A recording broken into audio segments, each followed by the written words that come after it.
नमस्कार। मैं हूं सपना खंडेलवाल, को फाउंडर ऑफ दे दीदी फाउंडेशन। और आज फिर हम आपके समक्ष लेके आए हैं एक नया आज का एक नया सेशन जिसमें हम आगे चलेंगे वाल्मीकि रामायण में कि अब क्या हुआ। बहुत कौतूहल बन जाता है, बहुत क्यूरियोसिटी रहती है अब क्या होगा। जो एक कथाकार बहुत अच्छी कहानी लिखने वाला या बोलने वाला होता है, अगर वो सस्पेंस जगाए रख सकता है अपने व्यूअर में, अपने ऑडियंस में या अपने रीडर में अब क्या होगा, तो then it is a very gripping story. और फिर ऐसे ही वो चीज हमेशा के लिए कायम रहती है। तो अब तक हमने यहाँ देखा बहुत सारे विघ्नों के बावजूद सुग्रीव ने अपनी सेनाएं भेजी और कहीं सीता का कहीं मिल नहीं रही थी। अब फाइनली इस मोड़ पे पहुंचे हैं कि बहुत कंक्लूसिव, कहीं से म्यूट करना पड़ेगा वरना बहुत कंक्लूसिव ये प्रूफ मिला है कि सीता उसी डायरेक्शन में है। सीता मैया लंका में ही है, परंतु जब तक कोई अपने आंखों से ना देख ले वो राम को बता तो नहीं सकते। अब प्रश्न ये उठा कि कौन इतनी लंबी छलांग मार सकता है। सबको ये समझ में आ गया ये मात्र हनुमान ही है जो कर सकते हैं, पर हनुमान स्वयं कहते थे मुझ में इतनी शक्ति नहीं है। तो जाम्बवान ने उनके अंदर वो शक्ति उजागर की कि हाँ तुम कर सकते हो। अब जो आज हमें वंदना दी लेके चलेंगी वो यही विवरण होगा कि किस तरीके से उनमें शक्ति उजागर हुई, कैसे उन्होंने अपना महाकाय पर्वताकार रूप धारण किया, विराट स्वरूप धारण किया। और वो विराट स्वरूप धारण करके कैसे उन्होंने कहाँ कहाँ उन्हें बीच में ऑब्स्टिकल्स आए, विघ्न आए, कैसे उन्होंने उनको पार करा। तो हमें ये वेस्ट बताता है कि ये सारे जो मोटिवेशनल टॉक्स है ना उनके स्पीकर्स वेस्ट में ही हैं। ये हमारे हनुमान और हमारे वाल्मीकि जी ये प्रथम कोचिंग के और प्रथम ऐसे वक्ता हैं जिन्होंने self talk, motivational talk, inspirational talk दी कि हाँ तुम कर सकते हो, तुम सब कुछ कर सकते हो। तो ये जो पावर ऑफ लीप लेते गए हनुमान, जहां जहां रुके, फिर एक छलांग दी, फिर दूसरी, फिर तीसरी, तो पावर ऑफ लीप ले लेके वो पहुंच गए अपने गंतव्य पे। तो हनुमान जी की क्या दशा रही, बीच में क्या विघ्न आए, कैसे वे वहां पहुंचे, इन्हीं सब का विवरण लेके आज हमारे बीच वंदना दी आ रही है, को फाउंडर। वंदना दी की ही वजह से ये वाल्मीकि रामायण यहाँ तक पहुंच पाई है। She is been one of the main pillars. इन्होंने कहा था कि हाँ हम करेंगे, और हम लोग दे दीदी फाउंडेशन पूरा एक ग्रंथ करने में कामयाब हो गए हैं ऑलरेडी। 25,000 श्लोकों का ये है, आधा हमने कर लिया। अब over to Vandana di for beginning the second ग्रंथ। ओवर टू यू वंदना दी।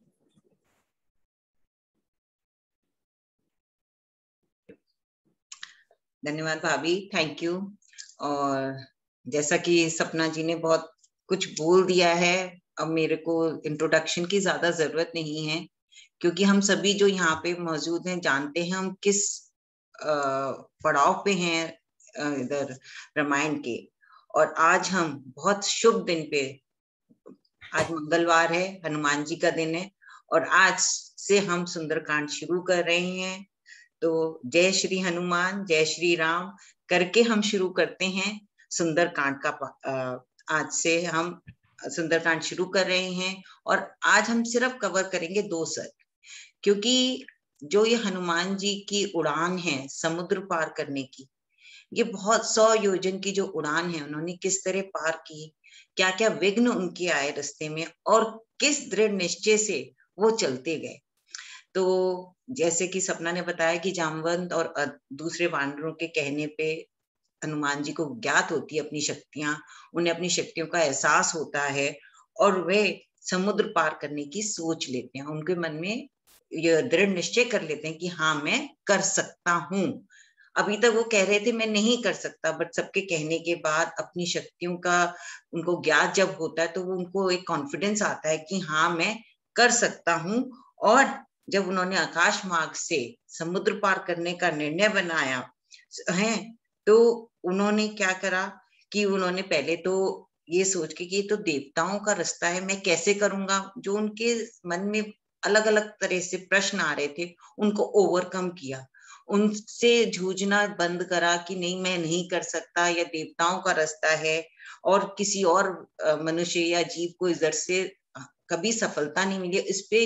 इस थॉट पे उन्होंने अपने आप को ओवरकम करा, और फिर इस दुष्कर ये जो ना पूर्ण होने वाला कार्य है, जो बहुत ही कठिन है, उसको दुष्कर बोलते हैं, उस कार्य को करने की सोचा और मन में दृढ़ निश्चय करके वो बहुत अपने आप पे उनको ना गर्व महसूस होने लगा कि हाँ मैं कर सकता हूँ। जैसे हम किसी बच्चे को कहते हैं ना तुम ये कार्य करो और वो कहकर मैं नहीं कर सकता, हम उसको एहसास दिलाते हैं कि नहीं तुम कर सकते हो। और जैसे ही उस बच्चे को ये रियलाइज होता है कि मैं ये कर सकता हूँ, वो suddenly he starts feeling proud. जैसे घर में भी हम देखते हैं, हम जब मम्मी ने खाना बनाना, स्मॉल लिटिल थिंग कि रोटी बेल लो, जिस दिन गोल बन जाती है तो हमें लगता है कि हम कर सकते हैं, सडनली हम वी फील प्राउड।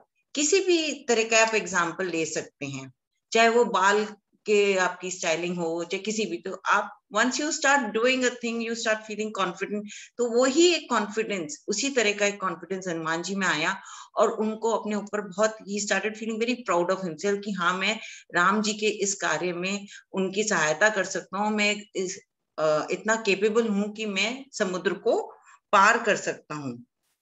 और इसी गर्व को महसूस करते करते वो एक पर्वत पे खड़े हो गए और पर्वत पे खड़े होके उन्होंने अपना विशालकाय शरीर बनाया, मतलब वो बढ़ाते गए अपने शरीर को, जैसे ऐसा लग रहा था कि पूरा पर्वत उनके शरीर से दब जाएगा। तो जो उनका जो शरीर था पर्वत के ऊपर, ऐसा लग रहा था कि जैसे वो किसी फूलों की चोटी पे खड़े हों, क्योंकि उनके जब उन्होंने वो पैर रखा, अपना इतना भारी पैर, उनका इतना भारी शरीर, तो जितने भी फूल लगे हुए थे वहां वृक्षों पे सब झड़ गए। वहां एक ऐसा भूचाल सा आ गया और सारे फूल झड़ गए। तो ऐसा लग रहा था कि मानो वो एक फूलों के शिखर पे खड़े हों। तो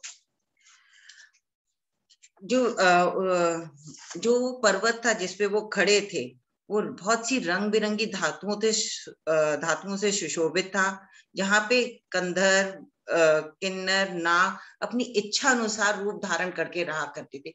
मतलब वो पूरा एक आवासीय पर्वत था, ऐसा ही नहीं था। तो वहां के सारे जीव जंतु हिल गए वहां पे, और हिल गए ऐसे कि वो अपने अपने स्थानों से तदबितर हो गए। वहां पे फूल झड़ के गिर गए, जो वहां के नाग वगैरह थे सब बाहर निकलने लग गए, क्योंकि एक भूचाल सा आ गया था उस पर्वत पे। उन्होंने इतना अपना बड़ा शरीर बना लिया था। और जो हनुमान जी थे उनको एहसास हो रहा था कि वो ऐसा कार्य करना, अच्छा कार्य करने जा रहे हैं जो कि बहुत ही मुश्किल है, हर कोई उसको नहीं कर सकता और ना ही किसी ने कोशिश करी।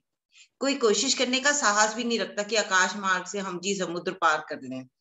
तो उन्होंने ये सोचकर कि वो श्री राम की सेवा में ये कर रहे हैं, वो और ज्यादा अपने ऊपर गर्व, प्राउड फील कर रहे थे और खुश भी हो रहे थे कि वो ऐसा एक मतलब दुष्कर्म करने जा रहे हैं। फिर जो हनुमान जी का आचरण हमेशा अच्छा रहा है, हमने देखा अभी तक। तो उन्होंने कोई भी कार्य करने से पहले हम अपने बड़ों को प्रणाम करते हैं, उसी तरह हनुमान जी ने सूर्य, इंद्र, पवन, ब्रह्मा और भूतों को हाथ जोड़, मतलब भूतों को भी अपने से ऊपर मानते थे, उनको भी हाथ जोड़कर प्रणाम किया और पूर्व दिशा में अपने पिता को, वायुदेव को भी प्रणाम किया।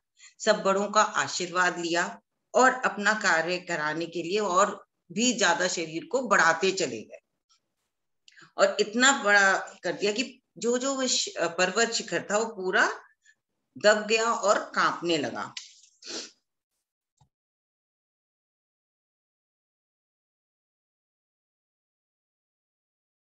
सॉरी, मैं म्यूट पे हो गई थी। तो पर्वत शिखर का नाम था महेंद्रगिरी पर्वत, और वो महेंद्रगिरी पर्वत सुनहरे काले पानी के स्रोत बहने लगे वहां पे। जो सारे जो जीव जंतु थे अपनी गुफाओं में से निकल के बाहर आ गए, चारों तरफ कोलाहल मच गया।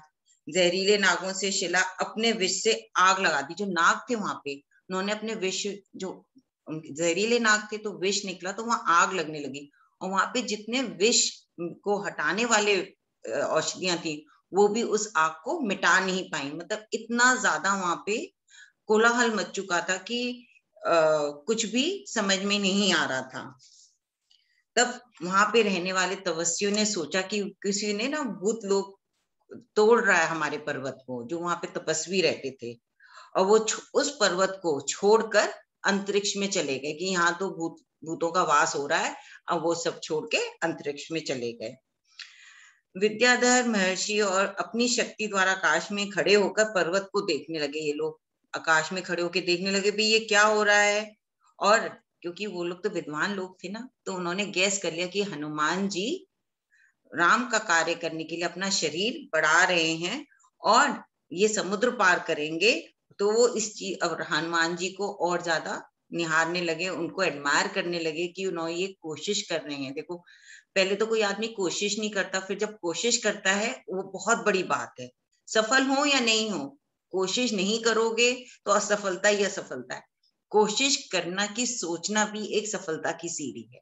तो वो उनको एडमायर करने लगे कि देखिए ये जो एक दुष्कर्म कार्य है हनुमान जी करने की कोशिश कर रहे हैं। तो सारे ऋषि मुनि अंतरिक्ष में खड़े होके उनको निहारने लगे। हनुमान जी ने अपनी पूरी शरीर को अपने बस में करा।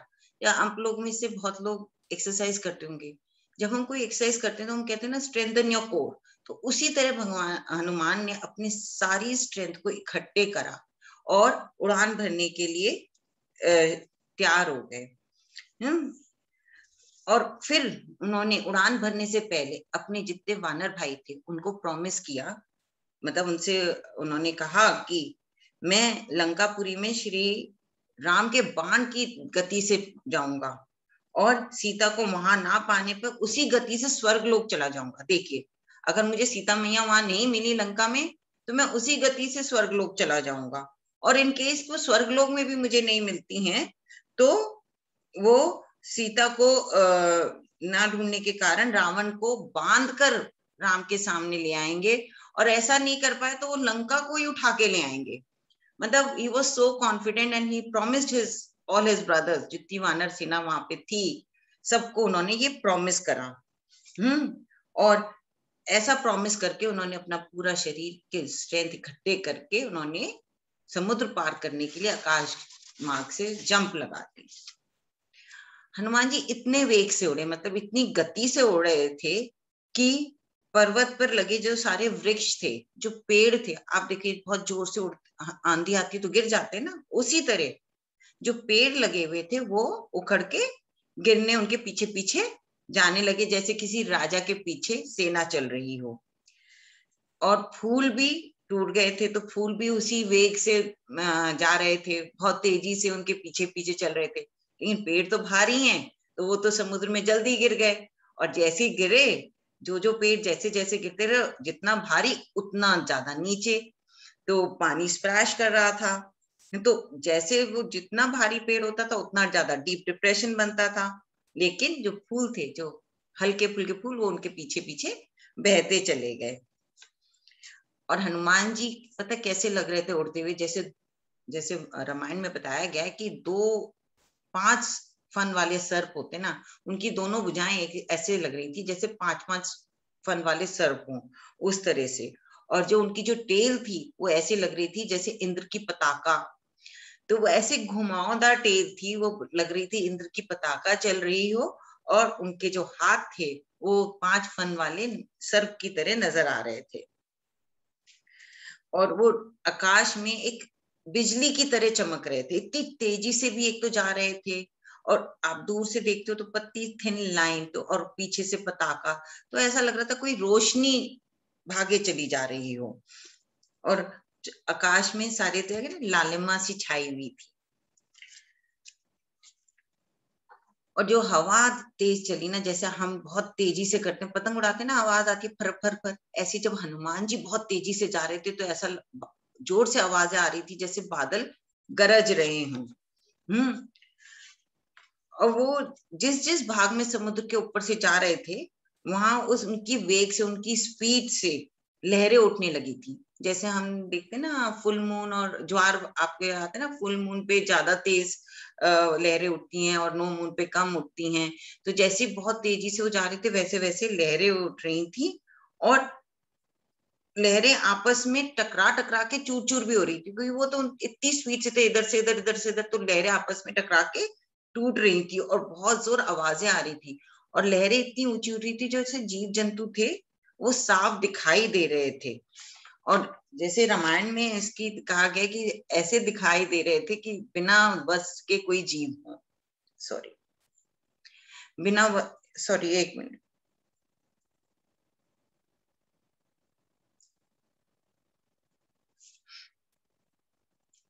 तो सॉरी, कहाँ थी मैं? हाँ, तो जीव जंतु ऐसे दिखाई दे रहे थे जैसे बिना बस के हों, क्योंकि इतना ज्यादा पानी ऊपर आ रहा था कि वो बिल्कुल क्लियर नजर आ रहे थे। और हनुमान जी अपनी यात्रा करे चले जा रहे थे, बादलों में घुसते निकलते, घुसते निकलते। और इनको इतनी तीव्र गति से जाता देख गंधर्व देवता उन पर सब पर उन पे फूल बरसाने लग गए, क्योंकि सब बहुत खुश थे कि वो राम जी के कार्य करने जा रहे हैं, ऐसा दुष्कर्म करने जा रहे हैं जो कोई आदमी नॉर्मली हिम्मत भी नहीं करेगा है। और ये उनकी तरफ से आशीर्वाद भी था, एप्रिसिएशन भी थी, जो वो उन्हें फूल बरसा रहे थे। और क्योंकि वो राम के कार्य से जा रहे थे तो सूर्य ने भी उन्हें दुखी नहीं किया। देखिए, तेज गर्मी में हम जरा सा झुलस जाते हैं, अगर वो इतनी ऊंची उड़ान भर रहे हैं तो सूर्य से जल भी सकते थे। और वायु ने भी उनका साथ दिया, कोई तेज हवा नहीं चली, वो आराम से अपनी यात्रा करते रहे। सब लोग हनुमान जी की स्तुति कर रहे थे, देवता, गंधर्व, ऋषि, मुनि और कई तरह के राक्षस भी। और हनुमान को राम जी की हेल्प करते देख के समुद्र ने सोचा कि अब मैं कैसे पीछे रह सकता। देखिए, ऋषि मुनि सब फूल बरसा रहे और मैं बैठा हुआ हूँ, कुछ कर नहीं रहा हूँ, तो मुझे तो कुछ करना चाहिए। अब हमें नहीं लगता सारी दुनिया करिए तो मुझे करना चाहिए। तो समुद्र को भी लगा कि मुझे कुछ करना चाहिए, और मेरा तो इस वंश पे कर्जा भी है, मेरे को तो इस वंश ने ही आगे बढ़ाया है, तो मेरा तो और भी धर्म बनता है कि मैं हनुमान के लिए कुछ करूं, क्योंकि हनुमान जी राम जी का कार्य करने जा रहे हैं। तो उन्होंने सोचा विचारा कि मैं कैसे मदद कर सकता हूँ। तो उन्होंने, और वो ये भी सोचने लगे कि अगर मैं नहीं करूंगा तो मैं निंदनीय हो जाऊंगा, लोग क्रिटिसाइज करेंगे। देखो, समुद्र ने बिल्कुल हेल्प नहीं करी, इतने अच्छे कार्य के लिए जा रहे हैं हनुमान, और देखो बिल्कुल हेल्प नहीं करी, इतना 100 योजन दूर उन्हें उड़ना है, कुछ तो कर देते। तो उन्होंने सोचा, वो गए मेवाकी पर्वत पे। मेवाकी पर्वत क्या था? वो सागर के अंदर था। सॉरी, मेवाकी कह रही हूँ, नाम है मैनाकी, मैनाकी पर्वत। तो वो उनकी हेल्प करने के लिए मैनाकी पर्वत पे गए और उसको बोला, जो कि समुद्र के अंदर रहते थे, कि तुमको ऊपर उठना चाहिए, हनुमान को विश्राम करने के लिए जगह देनी चाहिए। तो अब मैनाकी पर्वत कौन है, वो कहाँ से आ गए यहाँ? मैनाकी पर्वत इंद्र के द्वारा स्थापित पतालवासी में, पताल लोक में जो असुर रहते थे उनको रोकने के लिए नीचे स्थापित किए गए थे। तो अब उन्होंने मैनाकी को बोला कि आपको उठना चाहिए, बढ़ना चाहिए, क्योंकि मैनाकी पर्वत को वर था कि वो चारों दिशा में बढ़ सकते हैं। मैनाक पर्वत, मैनाक, मैनाकी लिखा है। आप इंग्लिश में पढ़ रही हो? मैनाक, मैनाक होगा, मैंने फिर गलत लिख दिया है। मैनाक, मैनाक पर्वत, सॉरी। तो मैनाक पर्वत को इंद्र ने वहां पे स्थापित किया था कि जिससे पाताल लोक से असुर बाहर ना आए, उनका रास्ता रोकने के लिए किया था। तो समुद्र ने उनसे रिक्वेस्ट करी कि भाई आप थोड़ी सी जगह दो उनको विश्राम करने को, उनकी लंबी जर्नी है, तो आप बाहर आइए और करिए, हेल्प करिए। और आपका अपना दायित्व भी बनता है हनुमान के प्रति, श्री राम के प्रति आपका भी दायित्व बनता है कि आप हेल्प करें। और आपका तो अभी मैं आगे स्टोरी बताऊंगी कि क्यों हनुमान की उन्हें हेल्प करनी चाहिए थी। और दूसरा कारण ये, अतिथि आए हैं तो आप अतिथि का स्वागत करिए, अपना आतिथ्य उनको ऑफर करिए कि आपको करना चाहिए। तो ये सोचकर उन्होंने कि मैनाक पर्वत को बोला, और मैनाक पर्वत ने समुद्र की बात को टाला नहीं, वो शांति से 2 घड़ी में ही ऊपर आ गए। और उनका जो शिखर था धूप में बहुत चमचमा रहा था, क्योंकि इतने सालों से वो अंदर समुद्र में थे तो एकदम खिला हुआ, तो जब धूप में बाहर निकले तो उनका शिखर एकदम चमचमा रहा था। अपने रास्ते में पर्वत को आया, एकदम सडनली देख के ना हनुमान जी तो घबरा गए, उन्हें लगा कोई ना कोई विघ्न है, कोई चाल है, कोई मुझे रोकना चाह रहा है, तो कोई विघ्न डाल रहा है। तो उन्होंने अपनी छाती से उसके शिखर को तोड़ना चाहा, और उसमें 2-4 शिखरें छोटी मोटी टूटी और पत्थर गिरने लग गए। तो जब मेनाक पर्वत ने मनुष्य रूपी रूप धारण करा और ऊपर आए और हनुमान जी को एड्रेस करा कि हनुमान जी, मैं आपके लिए ऊपर आया हूँ, मैं मेनाक पर्वत हूँ और आप हमारा आतिथ्य स्वीकार करिए, थोड़ी देर यहाँ विश्राम करिए और फिर आगे बढ़िए। तो अब मेनाक क्यों उनको कह रहे हैं कि एक तो उनको लगा कि वो उनकी हेल्प करके he can be a part of this entire दुष्कर्म, जो कार्य राम जी का उसका वो पार्ट बन जाएंगे। और दूसरा क्या था कि धर्म के जो ज्ञाता हैं हनुमान जी, उनका पूजन करने पे साक्षात वो वायुदेव का पूजन कर रहे हैं। अब वायुदेव का क्यों पूजन करना चाह रहे थे? तो मेनाक ने उनको अपनी स्टोरी बताई हनुमान जी को, कि मेनाक ने बताया कि जब सतयुग में माउंटेन्स कुड फ्लाई, इमेजिन, पहाड़ों के भी पंख होते थे, तो पहाड़ उड़ सकते थे किसी भी दिशा में, कितना भी बड़ा पहाड़ क्यों ना वो उड़ सकता था।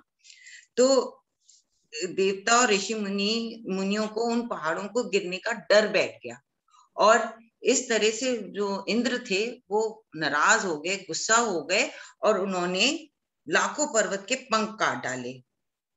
लेकिन जब वो इंद्र मेनाक पर्वत की ओर बढ़े तो कुपित जो वायु देवता थे, जो पवन पुत्र हनुमान जी के फादर थे, वो उनकी रक्षा के लिए आए। उन्होंने मेनाक पर्वत को बचा लिया और समुद्र में धक्का दे दिया, समुद्र में गिरा दिया और उस तरह से मेनाक पर्वत के जो विंग्स थे वो बच गए।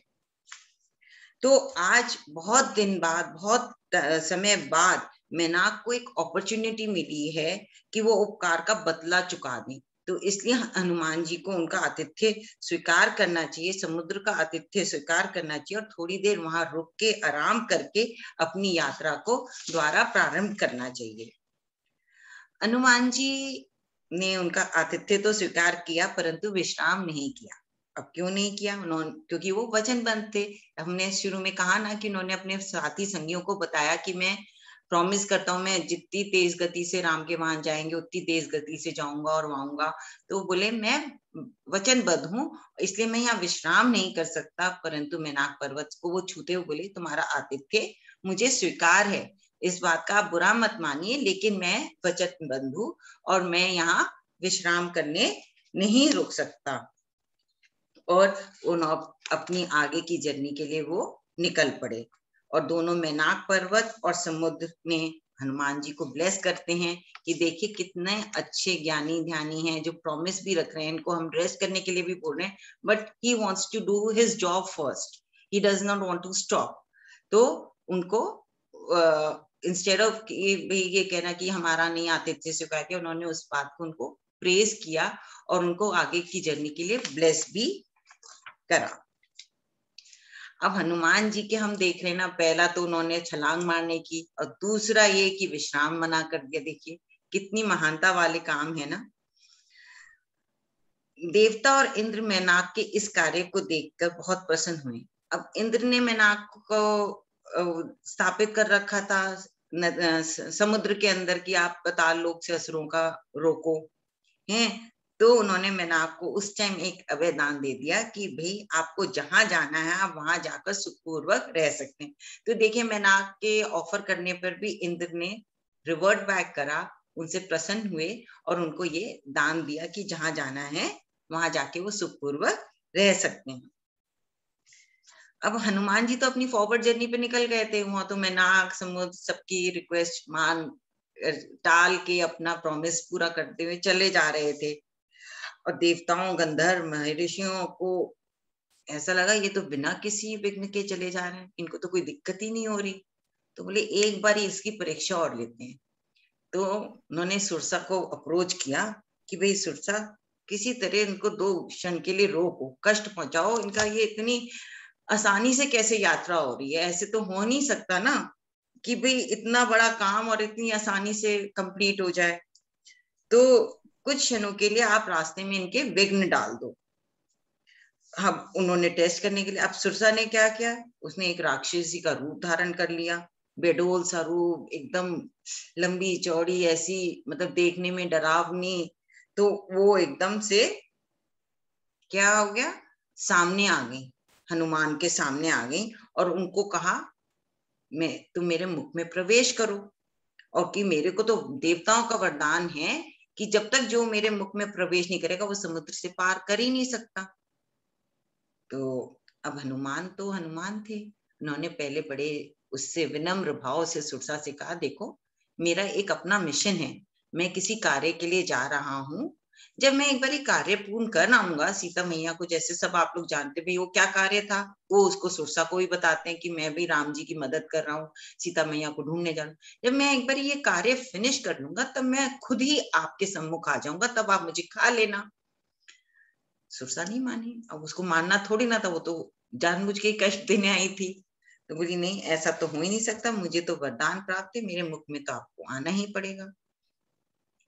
तो हनुमान जी को अब गुस्सा आ गया, बोले मैं आराम से समझा रहा हूँ, इसको समझ में नहीं आ रहा। तो गुस्सा हो गए। तो जब वो गुस्सा हो गए तो उन्होंने कहा कि अच्छा ऐसा, अगर तुम मेरा भार संभाल लो तो मैं तुम्हारे मुख में प्रवेश कर जाऊंगा। तो उन्होंने अपना शरीर 10 योजन बड़ा कर लिया। जब उन्होंने 10 योजन बड़ा कर लिया, सुरसा ने 20 योजन कर लिया, तो हनुमान जी ने 30 योजन कर लिया, तो सुरसा ने 40, ऐसे करते करते 90-100 योजन तक हो गया। इस तरह से बड़ा मुंह, मतलब कहने का ये, जितना बड़ा मुंह, जितना बड़ा आकार हनुमान जी करते उससे 10 टाइम्स बड़ा वो सुरसा कर लेती।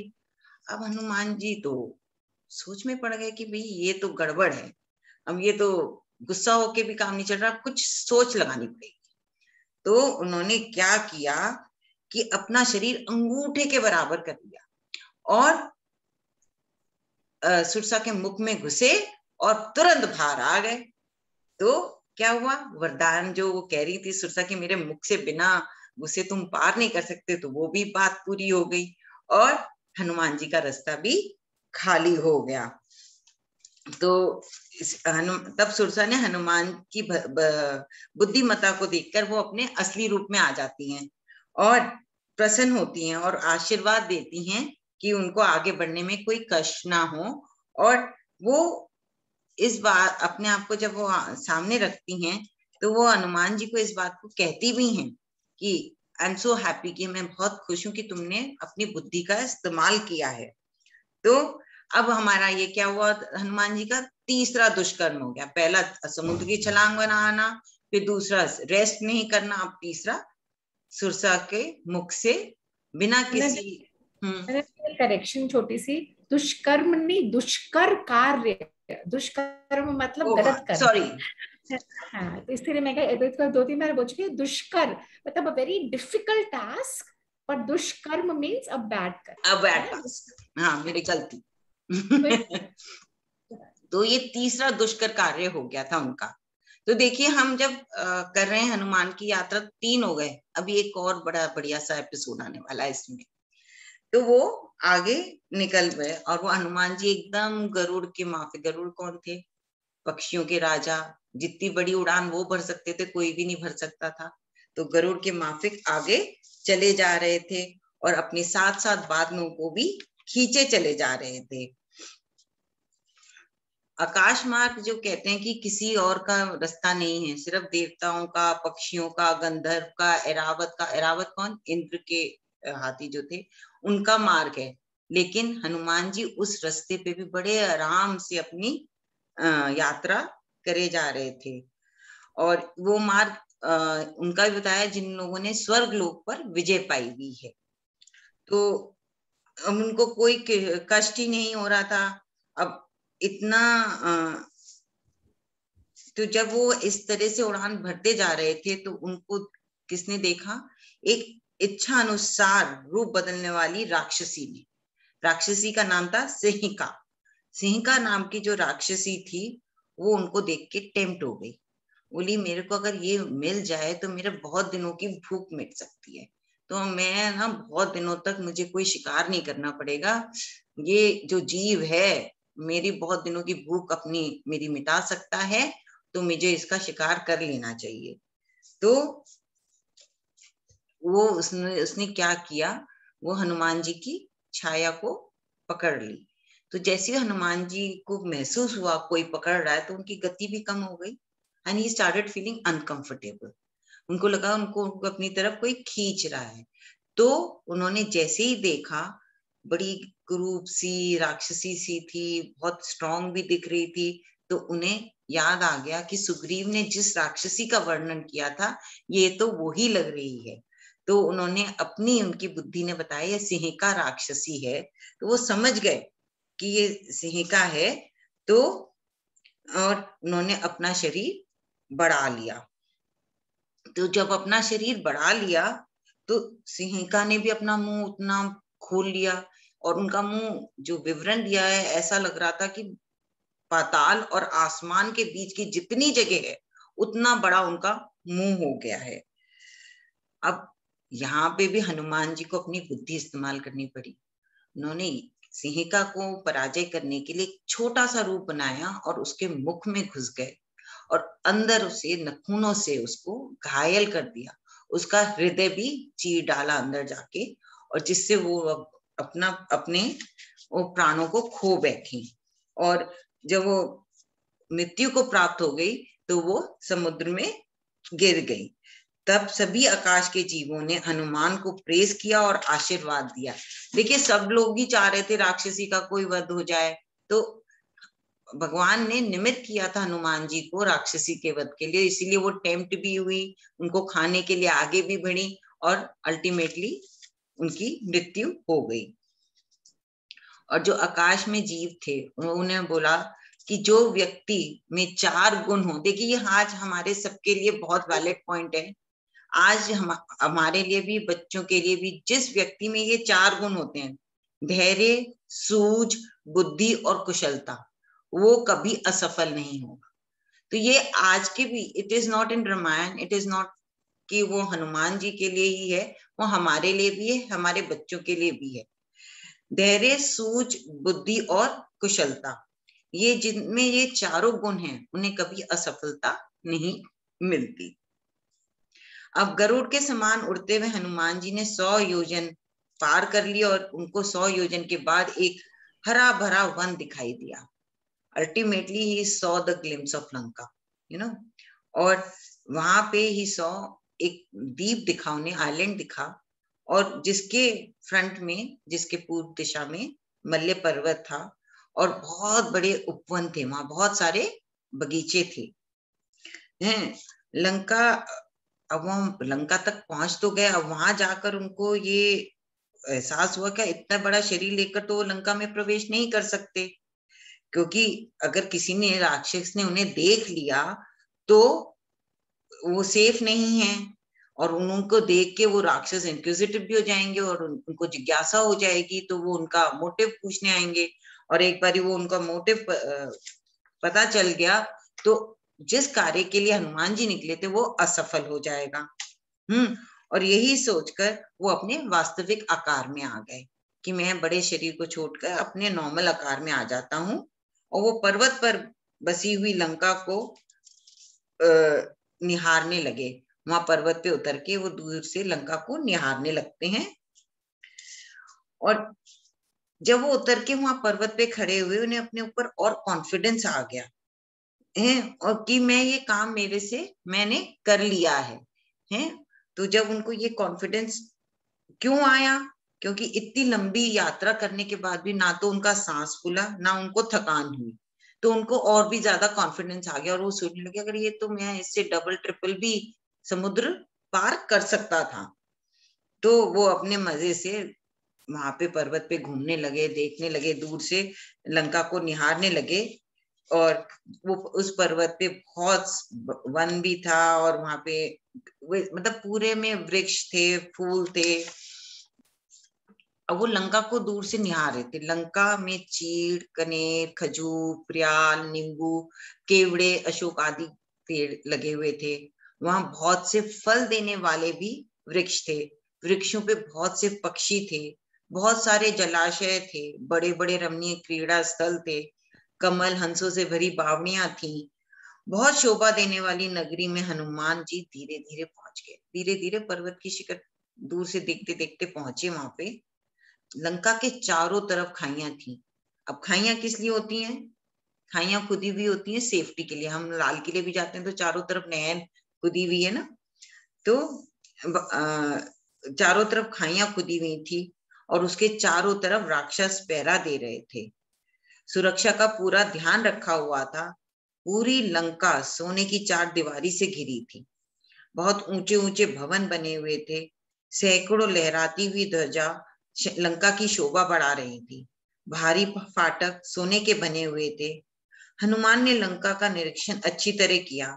उन्हें विश्वकर्मा द्वारा निर्मित, रावण द्वारा सुरक्षित रखी हुई लंकापुरी बहुत अच्छी लगी। देखिए, ये विश्वकर्मा जो थे आर्किटेक्ट ऑफ लंका थे, उन्होंने ही लंका को बनाया था। यहाँ की इमारतें इतनी ऊंची थी कि मानो आकाश को उठाए हुए, मतलब वहां पे 1 मंजिल 2 मंजिल नहीं, 8-8 9-9 10-10 मालाओं की बिल्डिंग्स थी। किसी का अनम्यूट, 1 मिनट। तो वो ऐसी बड़ी बड़ी इमारतें थी कि उनको लगा कि वो आकाश को लेके खड़ी हुई हैं।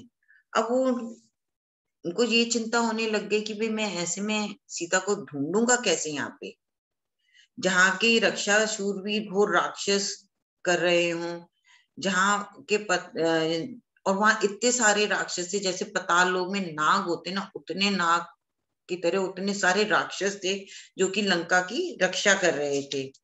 तो वे सोचने लगे यदि सारी वानर सेना भी यहाँ आ गई ना तो भी कुछ नहीं कर पाएगी। ये तो वो तो किसी भी तरह राक्षसों का सामना कर ही नहीं सकते, ना तो दान से, भेद से, युद्ध से, नीति से, किसी भी तरह से उनको सफलता, वानर सेना को सफलता प्राप्त ही नहीं हो पाएगी। और हनुमान की नजर में सिर्फ केवल 4 वानर ऐसे थे जो लंका तक पहुंच भी सकते थे। वो थे बालीपुत्र अंगद, नील, हनुमान खुद और सुग्रीव। अब वो तो बहुत सोच में पड़े रहे। फिर उन्हें एक सोच आया कि भाई मैं इतना क्यों सोच रहा हूँ, पहले मुझे ये तो फाइंड आउट करना चाहिए भी सीता मैया जीवित भी है या नहीं है। पहले तो मुझे ये पता करना चाहिए ना, फिर हम सोचेंगे कि हमें क्या करना है। पहले तो सीता मैया है या नहीं है, पहले तो हम वो पता करें, फिर उसके बाद सोचेंगे कि वानर सेना को किस तरह से आगे करना चाहिए। तो फर्स्ट थिंग फर्स्ट, पहले पता होना चाहिए सीता कहाँ है। तो अब वो फिर सोच में पड़ गए कि मैं इतना बड़ा शरीर लेके, जो उनका नॉर्मल शरीर भी था, अगर उसको भी राक्षस देख लेते तो वो लंका में घुस ही नहीं सकते थे। तो उनको ऐसा कोई रूप धारण करना चाहिए जिससे कोई उन्हें पहचान देख ना पाए और वो अपना कार्य भी कर पाए और सीता मैया से अकेले में मिल भी पाए। वो नहीं चाहते थे कि किसी भी बेवकूफी के कारण वो अपने इस कार्य में असफल हों, श्री राम का कार्य करने में असफल हो जाएं, सीता को ना ढूंढ पाए और उनका समुद्र पार करके आना भी व्यर्थ हो जाए। तो वो सोचने लगे कि मुझे किस तरीके से लंका में घुसना चाहिए। तो अब उन्होंने क्या सोचा, उन्होंने बिल्ली के समान रूप बनाया, अपना इतना छोटा रूप बनाया और रात के अंधेरे में लंका में घुसने का निश्चय किया। तो रात के अंधेरे में वो जाने लगे। रात अंधेरा हुआ तो वो लंका में घुसे और बिल्ली की माफिक हर बिल्डिंग में घुस घुस के सीता की खोज करने लगे। वो बिल्डिंग्स देख के तो बड़े हैरान थे, मतलब वो हर बिल्डिंग में नीलम आदि रत्नों से सजी हुई थी। वो बेचारे चकाचौंध हो गए इतनी सुंदर लंका देख के हैं। और अंधेरे में उनकी मदद किसने की, तारों और चंद्रमा ने अपनी रोशनी देके। और इतनी अद्भुत आकार वाली नगरी को देख हनुमान चिंता में पड़ गए, और लेकिन वो डिस्करेज नहीं हुए, क्योंकि वो उनके दिमाग में बिल्कुल था कि हाँ मुझे सीता मैया को ढूंढना है। और रावण के बाहुबल से सुरक्षित दूर दूर तक जिसकी ख्याति फैली हुई थी, उस लंका नगरी में प्रवेश करके वो सीता को बिल्ली के समान रूप, मतलब बिल्ली के समान शरीर को लेके घुसे और सीता मैया की खोज करने लगे। तो देखिए ये इनका एक और दुष्कर कार्य था कि वो उन्होंने बड़ी हिम्मत करके लंका में प्रवेश किया, जहां पे इतने सारे राक्षस थे। ये कहते हैं कि जितने पाताल लोक में नाग हो सकते हैं, उतने ज्यादा राक्षस लंका को गार्ड कर रहे थे। चारों तरफ से खाइयां खुदी हुई थी और इतने भयंकर वो राक्षस थे, देखने में हनुमान जी को उनको देख के भी डर लग रहा था कि कितने बड़े बड़े शरीर वाले राक्षस हैं जो पूरे अपने उनके हथियारों से सुशोभित थे, उनके पास पूरे हथियार थे। तो उनको मन में डर भी लगा कि पूरी वानर सेना आ भी गई तो हम किस तरह से हम इस राक्षस की सेना से लड़ पाएंगे। लेकिन देखिए, चाहे वो एनिमी थे उनके, चाहे कुछ भी थे, but he still admire Lankapuri. Lankapuri कहते हैं कि अभी उधर उससे पहले कुबेर भी रहा करते थे, वहां हर चीज सोने की थी। उनके सारे तो चारों वॉल्स भी सोने की थी, जो लंकापुरी की पूरी बाउंड्री वॉल थी वो सोने की थी। वहां के जो फाटक थे, वहां के जो एंट्रेंस के गेट थे वो भी सोने के थे। हर बिल्डिंग में रत्नों का कहते हैं सजा हुआ था। तो it was a very rich place. और जहाँ मतलब उसको देख के हनुमान जी चकित रह गए थे कि इतनी सुंदर, इतनी माया से भरी हुई ये लंकापुरी है, और वो इतने राक्षसों से गार्डेड है, तो किस तरह से वो राम के कार्य को सिद्ध कर पाएंगे पूरी वानर सेना के साथ भी। तो ये आज का हमारा सेशन है। हमने ये आज देखा कि हनुमान ने कितने सारे दुष्कर कार्य करके, समुद्र पार करके, लंका में भी प्रवेश करके घूमना शुरू किया है सीता की खोज के लिए। तो किसी को कुछ कहना है, किसी का और कोई अभिप्राय?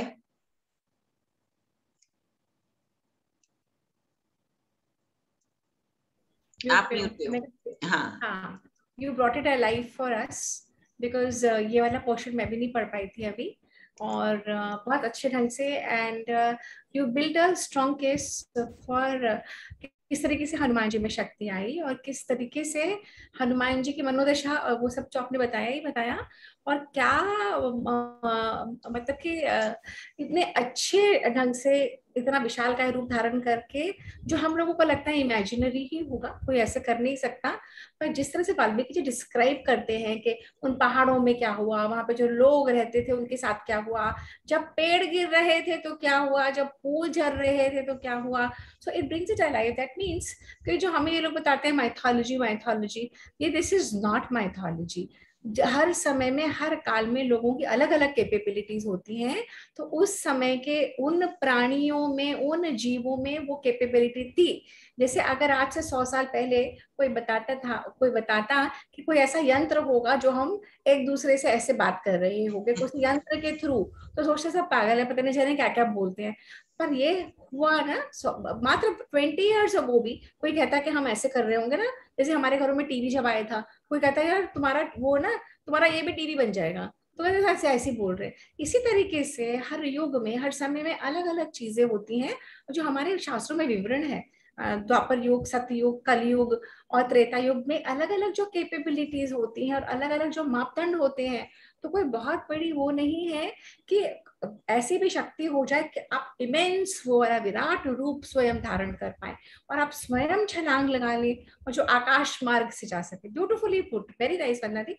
किसी और को कुछ कहना है, कोई अपना पॉइंट ऑफ व्यू बताना चाहता है अभी तक जो हुआ है? तो मैं थोड़ा सा ये बताती हूँ वंदना दी, एक सेकेंड, मुझे 1 मिनट का टाइम देना। हाँ, जिस पॉइंट पे अभी हम है ना, तो इस पॉइंट पर, क्योंकि मैंने रामचरितमानस का बहुत अध्ययन किया हुआ है, तो रामचरितमानस में ऐसा कुछ भी नहीं है। रामचरितमानस में सिर्फ सिंपल ये विवरण है जो सुंदर कांड में ही आता है। ये चैप्टर दोनों के सेम है, ये वाला कांड दोनों में सेम है।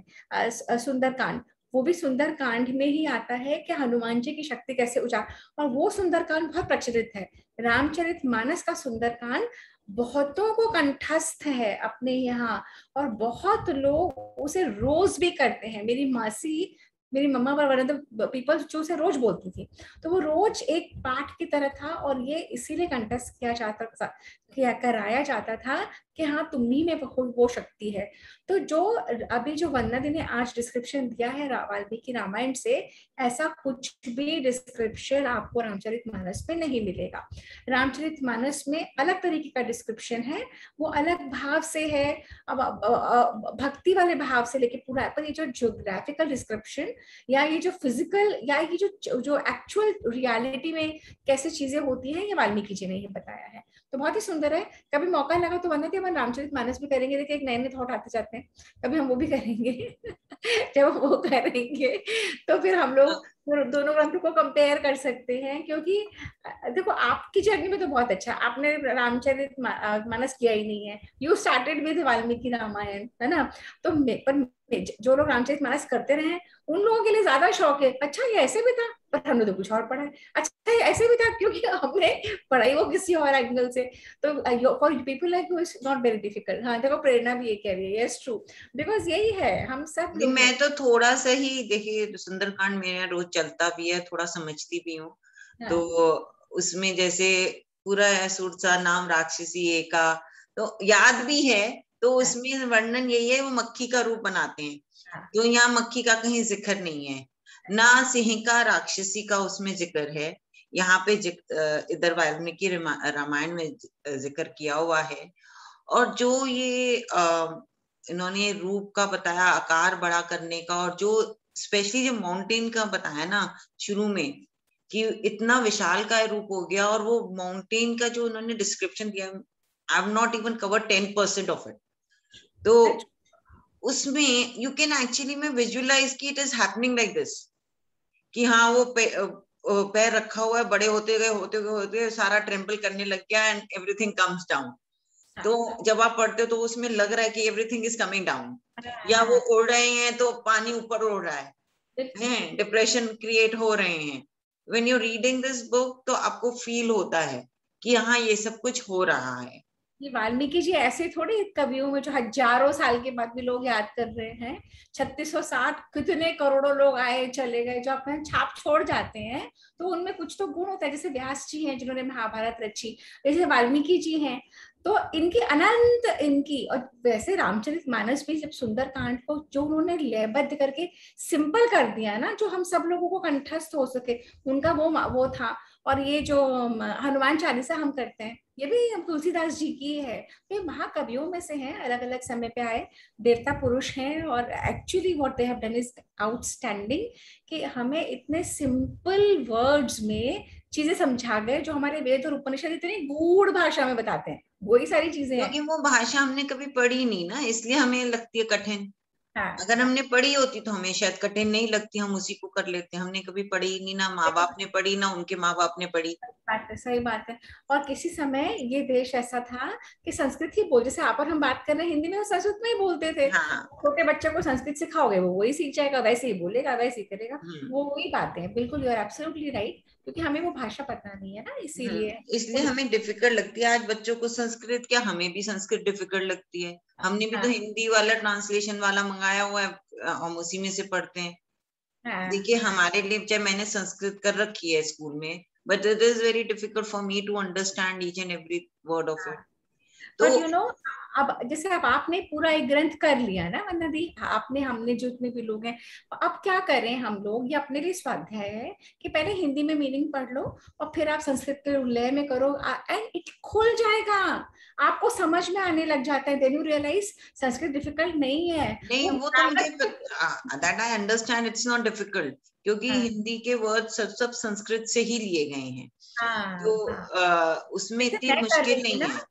आप तो पढ़ रहे हो आजकल। तो मेरी टीचर ने ये समझाने, मैंने संस्कृत नहीं कर पा रही, सब कुछ कर नहीं पा रही, छोड़ दिया।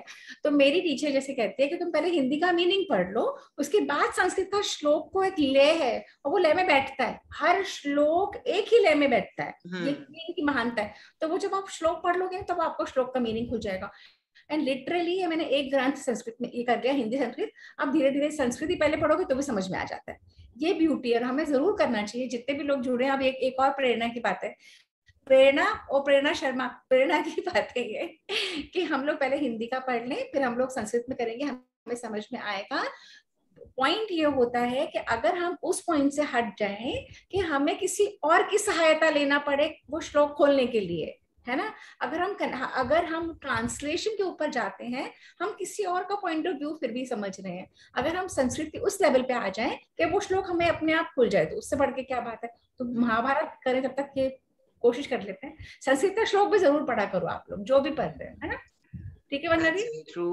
हाँ, मैं कोशिश करती हूँ, पर टू मेनी थिंग्स वही हो जाता है। मैं इसका एक बार चैंट कर दूंगी, वो मीटर यहाँ पे बैठने की बात है, फिर वो अपने आप चलता है। हाँ, तो वो रामचरितमानस का तो बैठ गया है वो उसमें। जैसे वो चौपाइया और दोहे बैठ गए हैं ना, हम्म। वैसे ही संस्कृत श्लोक का ये मीटर बैठ जाएगा ना, तो अपने आप ही उस लय में बैठ जाता है, फिर अपन कर रहे तो चलो वो भी जैसे कर। हमारी बुआ जी थी, आप भी प्राग बुआ जी, उनको सुंदरकांड पूरा रटा हुआ था, तो फट फट फट फट, मैं कहा बुआ एक दिन पूछे, मैं कहा मतलब भी पता है आपको?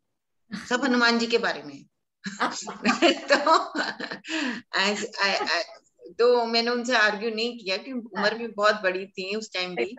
तो मैं कहा अच्छा ठीक है। आज जब मैं खुद सुंदरकांड चलाती हूँ, अब मुझे समझ में पूरा आता है। I can even sing with it, because वो हमारा म्यूजिक का साथ लय बैठ गया है, तो रोज घर बचपन में से। अगर चलता है और सब कुछ समझ में भी आता है, या तो हमें स्टोरी भी पता है, एक एक कैरेक्टर के नाम भी पता हो गए हैं, बिल्कुल आप you can sing with that, you know.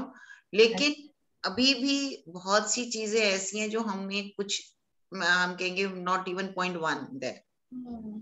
तो ये भी जैसे बहुत बड़ी पहल है, ये दे दी थी फाउंडेशन जो कर पाई है, ये बहुत बड़ी पहल है कि आज के इस वेस्टर्न दौर में, वेस्टर्नाइजेशन, यूरोपियन मतलब सारा कल्चर जो अपना छूटता चला जा रहा है, अगर उसमें कोई संस्था ये वाला कार्य हाथ में ले ले और एक ग्रंथ भी हो जाए, तो बहुत बड़ी प्रभु की कृपा है, बहुत बड़ी बहुत बड़ी एक्चुअली। भगवत कृपा है आप लोगों पे। अरे भगवान की कृपा के बिना कुछ नहीं होता सपना दी। हम सब पे भगवान की कृपा होती है, उनका इशारा होता है, तभी हम लोग इस रास्ते पे जाते हैं, इस मार्ग पे जाते हैं, नहीं तो हम नहीं जा सकते, कितनी कोशिश कर लो। प्रेरणा अपना वो तो खोलो वीडियो। अरे मैं भूतनी लग रही हूँ। अरे वैसी सुंदर है तू तो। मन सुंदर होना चाहिए, शक्ल से कोई फर्क नहीं पड़ता। हाँ तो कोई जी। फर्क नहीं पड़ता। देखो हम भी बहुत ज्ञान वाली बातें करने लगे हैं कि मन हाँ। सुंदर हो तो शक्ल अपने आप सुंदर हो जाती है। ये बात तो है। तो आपका अगर मन प्रसन्नचित है तो आपकी शक्ल पे भी प्रसन्नता आएगी, और आप जब आप हंस रहे होते हो तो हमेशा अच्छे लगोगे, फ्राउन करोगे तो हमेशा गंदे लगोगे, चाहे कितना मेकअप थोप के बैठ जाओ। Smile is the biggest jewellery, हाँ, एम्बेलिशमेंट। तो आप, हम तो हमें पता है ना, हमें सेशन करना है तो हम थोड़ा सा तैयार होके बैठ जाते हैं। उसे ना जितने लोग यहाँ पे जुड़े हैं ना, सब तैयार होके बैठा करो, पता है क्यों? तैयार अपने आप को खुश करने के लिए और तैयार उसको खुश करने के लिए, है ना? तो वो बहुत बिल्कुल जरूरी है, देखिए और कोई होता है नहीं। मैं हाँ। एक चीज बिल्कुल। सबको बोलती हूँ, हम भगवान पे सब लोग विश्वास करते हैं। भगवान से सबसे ज्यादा रिलेशन हमारा किस चीज में, हम सबसे ज्यादा अटैच किस चीज से हैं भगवान से? ये जो शरीर है हमारा, this is the direct then of God to us, जो हमारे पास है, जो हमें भगवान ने दिया। अगर हम उस शरीर के लिए ही नहीं कुछ करेंगे तो किसी चीज के लिए कुछ नहीं कर सकते। भगवान ने जो हमें ये शरीर दिया, सबसे बड़ा उसका यही है हमारे ऊपर आशीर्वाद, गिफ्ट है, बिल्कुल बिल्कुल। तो ये मैंने अगर बोला हम इस कि शरीर के लिए नहीं करेंगे तो हम कुछ नहीं कर सकते। तो अपने एब्सोल्युट आप को सजाओ, संवारो, अपने शरीर का मंदिर है ना ख्याल ये, तो रखो। मंदिर के अंदर ही तो भगवान होते हैं, मंदिर के अंदर बस भगवान बैठे मंदिर है, इसको हाँ, तो हमें संभाल के यही, रखना ही है। और ये देवदीति का इथॉस भी रहा है कि आप खुद खुश रहो, खुद सजे सवरे रहो, तभी दुनिया आपको अच्छी दिखेगी। आप हाँ। खुद, क्योंकि खुद सजे सवरे हो, आपको खुद अपने आप पसंद आ रहे हो, तो अरे दुनिया मैं तो पसंद बहुत आएगी। बदनाम हूँ, हर समय तैयार रहती, घर में जो भी आता है कहते हैं ये हर समय तैयार बदनाम नहीं होते सजी लोग, रहती। जलते हैं। बदनाम नहीं होता कोई। मैं लोगों तो को लगता है यार पूरी हम भी सिंपल। तैयार हो सकते थे, हम क्यों नहीं हुए, ये क्यों तैयार होके बैठी हुई है। हाँ बेसिकली दे मिस आउट कि हम भी कर सकते थे। इट हाँ। इज नथिंग कि तुमने किया है, वो मनी मन इसी बात से कुपित हैं कि हम भी कर सकते थे। और तो वो निकलता है एनबी में है, वो निकलता हाँ, उल्टे वे में है, मतलब वो हाँ, उल्टा ये बोलने की कि तुम बहुत अच्छी लग रही हो, वो अरे ये तो रही रहती है हमेशा, अरे तो भैया तुम भी बोलो, तुमको किस जरूरत है? तो इससे बड़ा एग्जाम्पल हमारे और सपना की लाइफ में से ज्यादा बड़ा एग्जाम्पल नहीं हो सकता। We been through it a lot, जबकि कोई देवदूती नहीं थी, कुछ नहीं था। हम बहुत सालों से इस तरह से हैं कि लोग हमें हमेशा इसी नजर से देखते थे, यार तुम इतनी ज्यादा तैयार कैसे हो सकते हो। तो मे भी हमारा यही शौक देवदूती को बनाए हुए है, यही शौक हमारा कि हमें भगवान की इस नियमत को बहुत सजा सवार के रखना है। उसी से ही मेरे अपना जो वो है कि मैं भगवान को तभी खुश रख सकती हूँ जब उसके दिए हुए शरीर को खुश रखूं, चाहे वो खाने पीने में, चाहे एक्सरसाइज करने में, सजने संवरने में। सही बात, सही बात। बहुत बड़ी बात करी वंदना दी आपने। जो फिजिकल फिटनेस भी इसी का सबसे बड़ा पार्ट है। इसको स्वस्थ रखो तन से और मन से। धन अपने आप आता है, ख्याति अपने आप आती है, जो भी कुछ मिलता है बाकी अपने आप, पर इसको करना बहुत जरूरी है भगवान का गिफ्ट समझ के। हाँ। आपने तो आज बिल्कुल वंदना माँ वाली बात कर दी। देखो देखो, सपना माँ के साथ रहने से थोड़ा सा तो फायदा होना चाहिए ना। ये बना दी, ये संगत का असर होता ही है। जो हम बच्चों को कहते हैं ना, जैसी कंपनी में रहोगे वैसे बन जाओगे, that holds true for any as, even 190-year-old, because अपने मन में वही जाता है ना जो हम देखते हैं, करते हैं, जो हम सुनते हैं। और ऐसे भी होता है जैसे हर एक के मन में कुछ ना कुछ भाव, जैसे भगवान के लिए, पूजा के लिए, ये सब रहते हैं, पर बाहर नहीं आ पाते। अब जैसे वंदना दी ने कहा कि मोटिवेट किया हनुमान जी को जामवान जी ने, तो क्या वो सक्षम नहीं थे? हनुमान जी तो इतने बलशाली, पर उनको भी एक जगह पे मोटिवेशन करके और उनका वो बाहर आया, फिर उन्होंने क्या ही कर दिखाया। तो कई बार क्या होता है, हम लोग के अंदर तो बहुत कुछ रहता है, लेकिन एक इंसान या कोई वाणी या कोई और कुछ नहीं तो कोई व्हाट्सएप मैसेज ही कई बार ऐसा हो जाता है कि जो हमारा अंदर का एकदम मोटिवेट करता है और हम वो कार्य करने के लिए आगे बढ़ते हैं। अभी मैं तो किसी की स्टोरी पढ़ रही थी, 40-year-old लेडी जो अपने बच्चों को स्विमिंग सिखाने के लिए लेके गई थी। तो बच्चों ने कहा कि आप क्यों नहीं सीखते हो, आप हमें सिखा रही हो। And at the age of 40 she started learning swimming and now she's a champion. Wow, very motivating. मतलब उसमें ट्रायथलॉन होती है, तो उसमें जॉग, साइकिलिंग एंड स्विमिंग, तो वो तीनों में it's like an iron man thing. तो उसने वो 40+ में शी इज वन दैट। तो उसको बच्चों ने मोटिवेट किया, देखो कोई ना कोई रास्ता बन जाता है। आप हमें सिखा रही हो, खुद क्यों नहीं सीखते हो? प्रेरणा, एक सेकंड बंदे दे, एक सेकंड। अब ये मोटिवेशन जो इन दोनों ने दी है, ये सबको है। अगली बार सबके वीडियोस हमें ऑन चाहिए, सुंदर सुंदर चेहरे दिखने चाहिए। जो भी हमें भगवान ने रंग रूप शरीर दिया है वो इतना सुंदर है, that is unique you.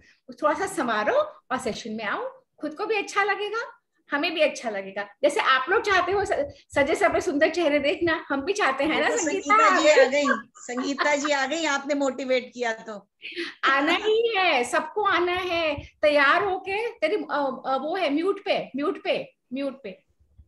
Unmute कर। मैं तो सुंदरकांड पढ़ रही हूँ ना आजकल रोज, थोड़े समय से।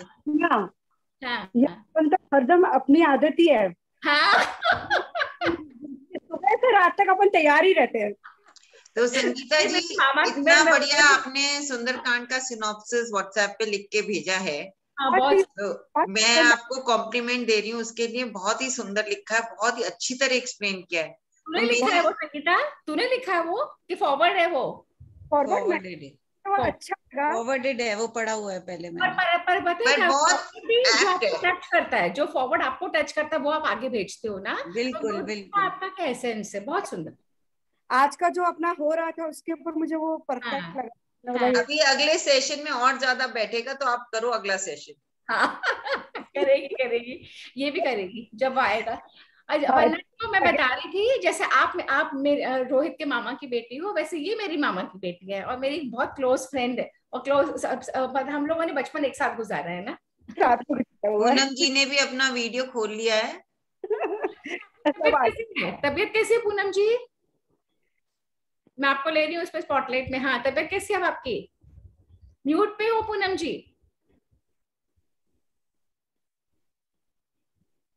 मैं कह रही हूँ अभी मेरी तबीयत पूरी तरह से नहीं ठीक हुई है, धीरे धीरे बहुत ठीक हो रही है। कोई दिक्कत नहीं, आप टाइम ले लो, हमारे पास टाइम ही टाइम है, कोई दिक्कत नहीं। तबीयत ठीक कर लो। और अगली बार सब सुंदर सबरे सजे चेहरे चाहिए मेरे को। नूतन बंसल, नीलम ग्रोवर और नीलम, आप लोग भी। नूतन बंसल तो चली गई, उन्हें कहा कि सपना कह रही है तैयार होने के लिए। देखो देखो अच्छी जगह जाते हैं तो अच्छा लगता है, साफ सुथरी जगह जाते तो अच्छा लगता है, सजी सवरी जगह जाते, किसी के घर जाते हैं बहुत सुंदर सजा रखा होता है तो अच्छा लगता है। तो हमें भी सुंदर सजे सवरे चेहरे देखेंगे तो हमें भी अच्छा लगेगा। नहीं चाह रही हूँ आप रामचरितमानस भी करें, तो उससे आपने सपना पहले जी ये जैसे तो बोला पूर्ण था ना, करें, पहले जो जैसे कार्य शुरू कर रखा है वो खत्म कर लीजिए। दोनों में फिर हम वो कर सकते हैं, वो बहुत अच्छा रहेगा। हाँ, that will be a study by itself because तब हाँ। आपको नई चीजें खुलेंगी ना। आप लोग तो लकी हो गए, रामायण से जर्नी शुरू हो, क्या बात है। हर एक की जर्नी में मेरी टीचर बताती थी कि हम लोग ये सब बहुत अनंत जन्मों से करते आ रहे हैं, तो जरूरी नहीं है कि जो मुझे अब आता है वो आप लोगों को नहीं आता है। न जाने आप लोगों ने कितनी बार पहले कर रखा होगा, बस सबके लिए अलग अलग समय पे अलग अलग चीजें आ जाती हैं। तो जिसके लिए जो रेडी होता है ना, वो उसके लिए उस समय से आ जाए। कई लोग छोटे 5-7 साल में ही वेद उपनिषद कर लेते हैं, कर रहे होते हैं ऐसे लोग, है ना। तो अलग अलग समय पे, तो वंदना दी के लिए देखो जर्नी शुरू हुई है वाल्मीकि रामायण से, तो बहुत ही अच्छी बात है। तो हम I think we should wind up the session. या प्लीज डू वंदना दी। आप कर दो, कर दो, आप कर दो। या आप कर दो, आप और स्पॉटलाइट नहीं हो। मैं करती हूँ, मैं करती हूँ। थैंक यू सो मच, बहुत बहुत ही अच्छा लगा। मैं तो ऑटो में थी एक्चुअली जब मैंने ऑन कर रखा था। अच्छा, वेरी गुड। तो प्रेरणा और संगीता, पूनम जी, नीलम, दो नीलम हैं और नूतन चली गई। देखिए जितने भी लोग जुड़ते हो ना आप, तो हमें बहुत प्रोत्साहन मिलता है, क्योंकि हमें पता है कि आपकी रुचि इसमें आ रही है। और जो भी कर रहा है ना, जो सेशन लेता है ना, वो इतना अपना हार्ट एंड सोल डालता है, इतना अध्ययन करता है, वो उसको भी बड़ी मोटिवेशन रहती है। जैसे जामवान ने हनुमान को मोटिवेट कर, हनुमान जी को वो मोटिवेट होके चले गए, उसी तरह से हमारे स्पीकर्स मोटिवेट होते हैं कि उन्होंने इतनी मेहनत करी होती है, उन्होंने प्रिपेयर करा होता है, बकायदा लिख के करते हैं। शुरू में तो आप 2 बार 3 बार लिखते हैं, फिर सिनॉप्सिस फिर करते जाते हैं, और फिर बोलने में जो एक साहस ही चाहिए शुरू में, उसके बाद तो एफर्टलेस हो जाता है। तो उसी तरीके की वो सब लोग, आप लोग जुड़े रहिए, और आप सब में वही शक्ति है जो वंदना दी कर रही हैं, जो पूनम जी ने हमारे लास्ट टाइम करके दिखाया। We really admire you Poonam ji, जो आशिमा करती रही है। आप सब में वही शक्ति है, आप सब कर सकते हो। आप सब लोगों को करना है, ये आप गांठ बांध लो, मुझे करना है। और जिस दिन आ जाएगा ना एक सेशन करना है, तो यूं फ्लो करेगा, और जब फ्लो करेगा फिर आप लोग कहोगे हाँ मैं भी करूंगी, मैं भी करूंगी, मैं भी करूंगी, है ना। तो अब नेक्स्ट टाइम के लिए फटाफट बता देना, व्हाट्सएप ग्रुप पे बता देना कौन करना चाहता है, तो आगे आओ और करो and enjoy. Let's all enjoy this journey. पर तो हम रही हैं, हमारा साथ साथ में कोई किसी ने सोचा है कि हम वाल्मीकि रामायण इकट्ठा कर लेंगे? ये यज्ञ है, हवन है। और प्रेरणा ने बिल्कुल ठीक कहा, भगवत कृपा है, भगवान का ग्रेस होता है, तभी हम आगे कर भी कर पाते। नहीं तो कितने संकल्प जो हम लेते हैं जो पूर्ण नहीं होते, है ना।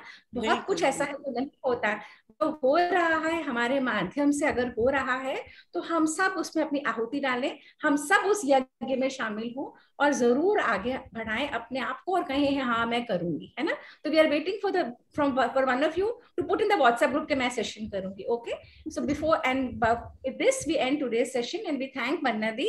बहुत सुंदर ढंग से Vandana di, you brought it alive. Beautiful, beautiful Vandana, very good, very nice, excellent. और इन शब्दों के साथ मजा आ गया मुझे तो। मैं तो ऑटो वाला मुझे कुछ बात कर रहा था, वो मैंने कहा भैया चुप रहो, जरा धीरे बोलो, मैं कान लगा के सुन रही थी वंदना की बातें।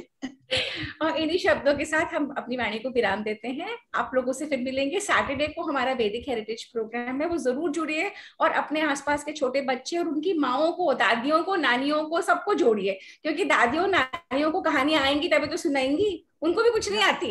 माओ को तो आती नहीं, जब दादी नानी कोई कहानी नहीं आती वो भी बोलेगी Johnny Johnny yes papa, eating sugar no papa, जो हमने सीखे थे। तो भैया ये सब अगर नहीं कराना है अपने बच्चों को, तो पहले स्वयं सीखो और फिर आगे अपने नेक्स्ट जनरेशन को कराओ। तो with this words, bye, we will see you on Saturday. Thank you so much. Thank you Vandana di, thank you.